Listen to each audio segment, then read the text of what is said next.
Bienvenidos al módulo Órganos y Mecanismos de la Convención Marco de Naciones Unidas sobre Cambio Climático y sus implicancias en el sector agropecuario.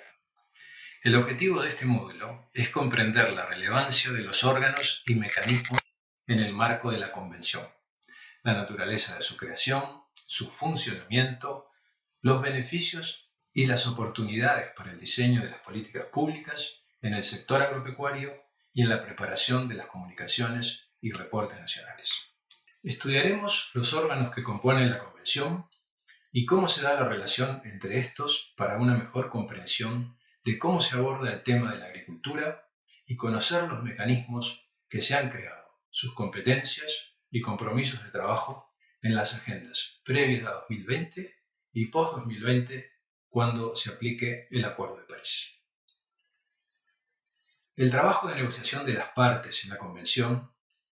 recibe el apoyo de dos órganos subsidiarios permanentes. El primero es el órgano subsidiario de asesoramiento científico y tecnológico, conocido por la sigla de OSACT, y el segundo de estos órganos permanentes que apoyan el funcionamiento de la Convención es el órgano subsidiario de ejecución, conocido por la sigla de OCE. El primero de los que hablamos, el órgano subsidiario de asesoramiento científico y tecnológico, está creado en el marco del artículo 9 de la Convención de Cambio Climático, que establece que existirá un cuerpo de carácter científico-técnico para aconsejar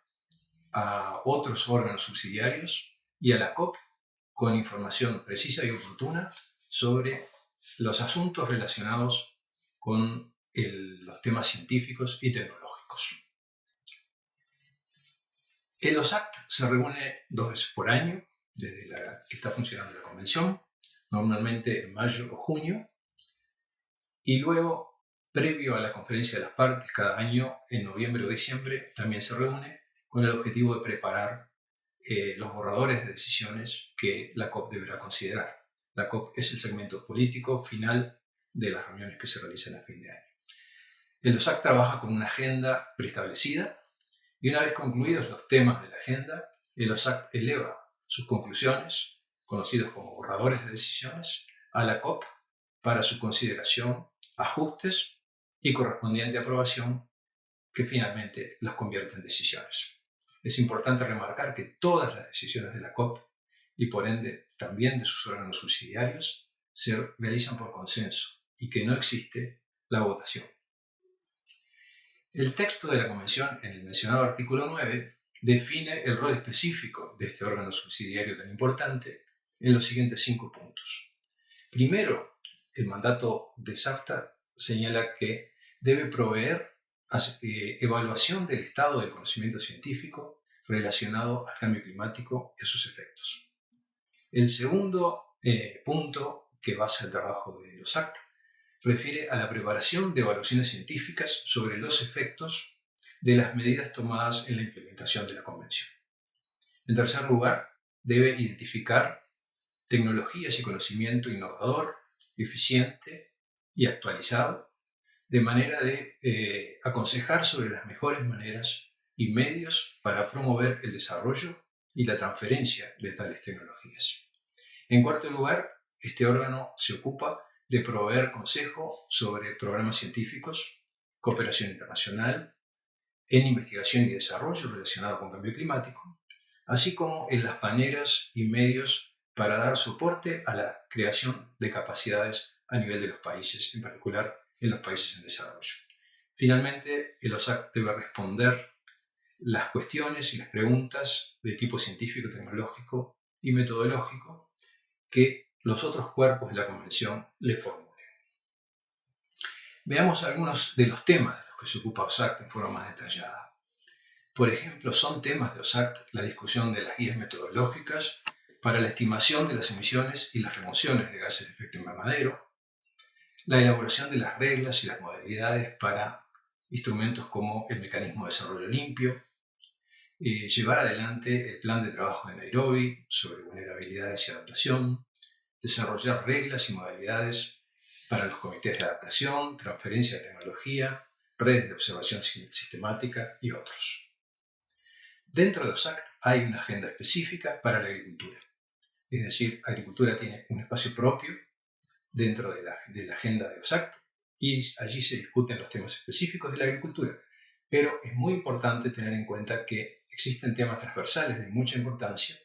que, sin mencionar específicamente a la agricultura, son fundamentales para el sector. Como ejemplo de estos temas transversales muy relevantes para la agricultura, podríamos mencionar la discusión y aprobación de las métricas comunes que se deben utilizar para convertir metano u óxido nitroso, que son dos gases de efecto invernadero muy importantes en el sector agropecuario, para poder transformar en CO2 equivalente. La discusión y elaboración del mecanismo de pérdidas y daños, sobre el cual hablaremos más adelante, el comité de adaptación, el comité de tecnología, el financiamiento. Como se ve, son todos temas transversales que involucran a todos los sectores y por ende involucran también al sector agropecuario. Pasemos ahora a describir el otro órgano subsidiario permanente creado por la Convención en su artículo 10, que se lo conoce como órgano subsidiario de ejecución, o OSE. Este órgano se encarga de supervisar la aplicación de la Convención, incluidos sus instrumentos como el Protocolo de Kioto, pero asimismo se encarga de la implementación de las decisiones de la COP y de las cuestiones relativas al financiamiento necesario, para lo cual, al igual que los ACT, se reúne 2 veces por año en paralelo entre los dos órganos subsidiarios. ¿De qué se encarga el OSE? Bueno, por ejemplo, de elaborar elementos referidos a cómo se financiarán las comunicaciones nacionales de los países, cómo se implementarán las actividades relacionadas con el desarrollo de capacidades, y sobre estos temas eleva borradores de decisión para la COP con destino a su aprobación. Asimismo, el OSE tiene la tarea de evaluar el efecto agregado de las medidas adoptadas por las partes a la luz de las evaluaciones científicas más recientes, de manera de ir verificando si el proceso global avanza en la dirección de los objetivos que establece la Convención o el que establecerá ahora próximamente el Acuerdo de París. Por lo tanto, el OSE tiene funciones de monitoreo, reporte y verificación, o lo que se conoce como MRV, que es un tema crecientemente importante y que se refleja también en el inicio de los procesos de análisis de los inventarios de los países en desarrollo, que hasta ahora no tenían un sistema de evaluación externa. Junto con los ACT, el OSE actúa en cuestiones transversales como adaptación, financiamiento, mecanismo red para deforestación y degradación de bosques y cuestiones de tecnología. En el OSE se han tomado numerosas decisiones relacionadas con la asignación de fondos del GEF, por ejemplo, que es el Fondo para el Medio Ambiente Mundial, para desarrollo de talleres, plataformas, foros de capacitación en temas relacionados con la mitigación y la elaboración de los planes nacionales de adaptación, también conocidos como NAPS, para los países en desarrollo. Por supuesto, entonces, existiendo estos instrumentos y estos mecanismos, depende de cada país elaborar propuestas para solicitar fondos, sea al GEF, sea al Fondo de Adaptación y, en particular, al recientemente formado o creado Fondo Verde para el Clima, que será en el futuro, sin duda, la principal ventanilla de financiamiento climático que dispondrán los países en desarrollo. Pasemos ahora a estudiar uno de los mecanismos que tiene la Convención, que se llama Mecanismo de Varsovia. Este mecanismo fue creado en la COP19, en la ciudad de Varsovia precisamente, en el año 2013, y se estableció oficialmente con este nombre, Mecanismo Internacional de Varsovia. Está destinado a hacer frente a las pérdidas y los daños relacionados con el cambio climático, incluidos los eventos extremos y también los fenómenos graduales en los países en vías de desarrollo, pero focalizado en aquellos países que se pueden considerar como particularmente vulnerables a los efectos adversos del cambio climático en función de cómo la Convención define que es un país particularmente vulnerable. Los criterios para definir qué sectores podrán recibir apoyo del mecanismo de pérdidas y daños, así como la parte operativa del mecanismo y su puesta en funcionamiento, aún están en proceso de negociación. Sin embargo, y aun cuando no esté definido esos aspectos del mecanismo, entendemos que es un mecanismo sumamente importante y que se debe seguir con mucha atención, por cuanto tendrá a cargo apoyar a los países en la gestión de la reducción de riesgos, en el desarrollo de mecanismos de alerta temprana, desarrollo de seguros de índice y otros temas que tienen que ver con la minimización de las pérdidas y los daños. Participar en el mecanismo de Varsovia, entonces, es muy importante para el sector agropecuario, ya que los impactos del cambio climático en la agricultura serán múltiples, incluyendo pérdidas a raíz de los eventos climáticos extremos más intensos y frecuentes, y también la reducción en la productividad a raíz de cambios climáticos de evolución lenta, como aumentos en temperatura, cambios en los regímenes de precipitación, derretimiento de glaciares, salinización de suelos, entre otros efectos. Se estima que a nivel global la variabilidad climática es responsable de entre 32 y 39% de la variabilidad en los rendimientos de los cultivos. Esta situación es la actual, pero se espera que se verá exacerbada por el cambio climático, por lo tanto es clave que el sector reciba aportes que le permitan minimizar estas pérdidas y daños debidos a los cambios en el clima. El mecanismo entonces puede marcar las pautas para lidiar con los impactos del cambio climático en la producción agropecuaria, la seguridad alimentaria y el bienestar de la población. Una mayor participación de especialistas agropecuarios podría incrementar la posibilidad de que el sector pueda acceder a apoyos por los efectos del cambio climático, en particular el impacto de los daños en las poblaciones más vulnerables. A continuación, exploraremos otro órgano, que es el Comité de Adaptación, el cual se formó en 2010 en la COP16 de Cancún como parte de lo que pasó a llamarse el Marco de Adaptación de Cancún. Los países crearon el Comité de Adaptación para promover una ejecución coherente de las medidas de adaptación reforzadas dentro del marco de la Convención de Cambio Climático. Este mecanismo coordina las acciones del Programa de Trabajo de Nairobi sobre vulnerabilidad y adaptación, el desarrollo de los planes nacionales de adaptación y el programa de trabajo al que referimos recientemente sobre pérdidas y daños. Pero además, el Comité de Adaptación tiene las siguientes funciones. Da apoyo técnico y guía a los países en los temas de adaptación, difunde información relevante, conocimientos, experiencias y buenas prácticas, promueve sinergias y fortalece el involucramiento con organizaciones nacionales, regionales e internacionales y también con centros y con redes. El cuarto objetivo de este mecanismo es facilitar información y recomendaciones basadas en buenas prácticas de adaptación para que sean consideradas por parte de la COP cuando se la orienta sobre cómo incentivar la implementación de acciones de adaptación en los países, incluyendo los aspectos de financiamiento, desarrollo y adopción de tecnología y desarrollo y construcción de capacidades internas. El Comité de Adaptación es entonces una instancia que los países pueden aprovechar fuertemente para obtener apoyo técnico para sus acciones de adaptación. Pasemos ahora a analizar el Comité Permanente de Financiación. Este comité se encarga de apoyar a la COP en sus funciones financieras y de mejorar la coordinación para la movilización y la entrega de financiamiento. El comité supervisa el Fondo para el Medio Ambiente Mundial, GEF, y también su Fondo Especial para el Cambio Climático. Además, supervisa el Fondo de Adaptación, que funciona con fondos recaudados del Protocolo de Kioto, el Fondo para los Países Menos Adelantados y finalmente el que mencionamos como la gran ventanilla de financiamiento del futuro, que es el Fondo Verde para el Clima. Ahora bien, pasemos ahora a hablar de otro mecanismo, que es el mecanismo de tecnología. Este fue creado para promover e incentivar el desarrollo y la transferencia de tecnologías climáticas en los países en desarrollo, tecnologías que faciliten los procesos de respuesta y de acción climática. Para que este mecanismo de tecnología pudiera ser llevado a la práctica